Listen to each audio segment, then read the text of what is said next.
Olá, vamos à última aula sobre o Evangelho de Marcos. Esse Evangelho tem um final impressionante, sobretudo quando você o compara com os outros Evangelhos. O relato da morte, crucifixão e ressurreição de Jesus em Marcos é de um realismo profundo e atinge o significado mais alto pretendido pelo evangelista. Realmente é a conclusão, é o ápice. Jesus é confessado como Messias, Filho de Deus, que é título do seu evangelho, no versículo 1 do capítulo 1. É aos pés da cruz, por um inimigo dos judeus que se rebelaram contra Roma, o general romano. Pouco provável que isso tenha acontecido, mas isso não vem ao caso. O fato é que o Lucas, por exemplo, acha isso tão absurdo que muda a confissão de fé do centurião romano. Esse homem verdadeiramente era justo. Não que era filho de Deus, como Marcos. Aos pés da cruz, você tem 3 mulheres, e uma das quais é uma mãe. Aos pés da cruz, você encontra, de um lado, o guerreiro inimigo e de outro, a fragilidade de gente que, historicamente, raras vezes vão à guerra, porque são guerreiras de outra forma. São guerreiras do cotidiano. São guerreiras da esperança contra toda a desesperança.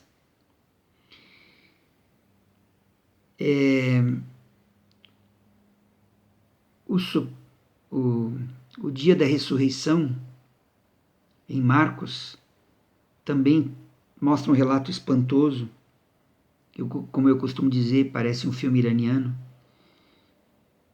Se a gente comparar com outras narrativas,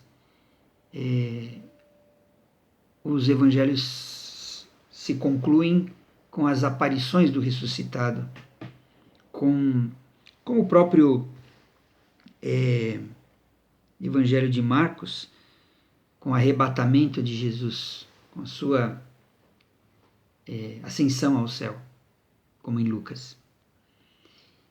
Triunfante, glorioso e final feliz. E aqui não há nenhuma ironia, ninguém está discutindo a historicidade ou não desses eventos, está discutindo o significado desses textos como narrativa.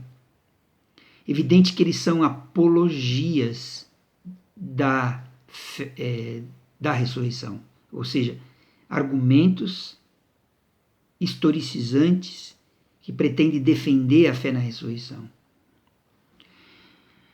O Marcos representa uma comunidade que há 40 anos professa essa fé. Ou ao longo de 40 anos, depois da morte de Jesus, vem refletindo sobre o significado desse Messias que morreu. E agora se vê confrontado com o dilema da guerra judaica contra Roma. E a memória daquele que foi assassinado pelos romanos, o nosso líder, vem à tona. E a cruz, ao invés de ser rejeitada, ela é assumida como possibilidade de lutar de modo diferente, de resistir de modo diferente, de retribuir a injustiça de modo diferente, de reconhecer o inimigo não como alguém que precisa ser eliminado. O Marcos é, no Novo Testamento, aquele que mais profundamente defende a não violência ativa. Os verdadeiros discípulos em Marcos são personagens frágeis, geralmente mulheres, cuja atitude são atitudes de solidariedade nos momentos mais difíceis e cruéis da existência. A mulher anônima que unge o corpo de Jesus. Simão Cirineu, que é pego provavelmente contra a vontade, mas que vira o herói. Como reconheço inúmeras pessoas nessa trajetória que são representadas por Simão Cirineu. Quantas pessoas que não são militantes, não são de igreja, não são de movimentos, mas são acometidas cotidianamente com o sofrimento,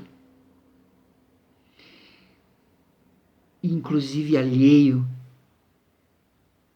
e não rejeitam a solidariedade. Essa é a figura de Simão Cirineu. E as mulheres que, além de estarem solidárias à cruz do Cristo, e esse general improvável, mas simbolicamente importante, que confessa Jesus, o detalhe magnífico de Marcos é que ele o reconhece na morte. Quantas vezes é preciso um martírio para testemunhar a justiça, como entendeu Lucas?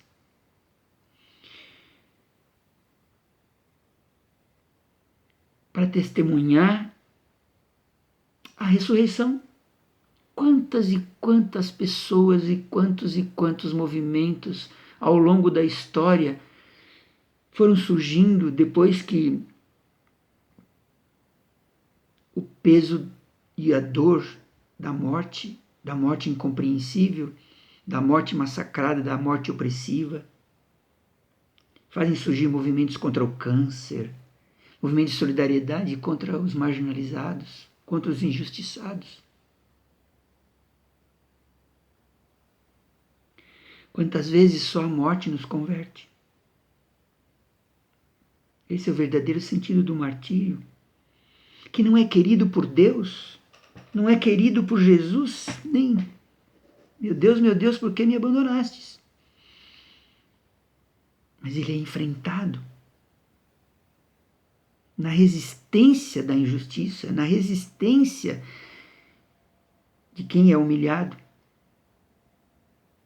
Por isso Marcos não pode terminar com um final feliz. O final é doloroso. O final ainda não se deu. O banquete ainda não é definitivo. É preciso ir para Galiléia. Lá o encontrareis, vivo, o ressuscitado. Não entre os mortos, porque a morte foi vencida.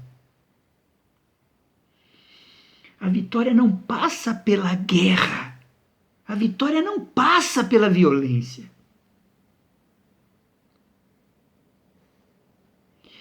E a ressurreição não é um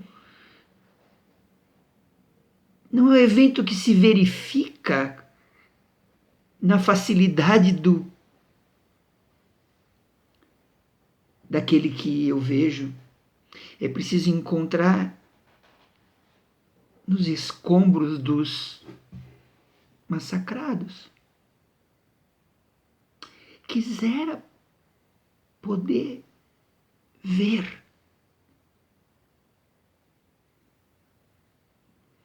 Mas é preciso discernir. Esse é o sentido do final.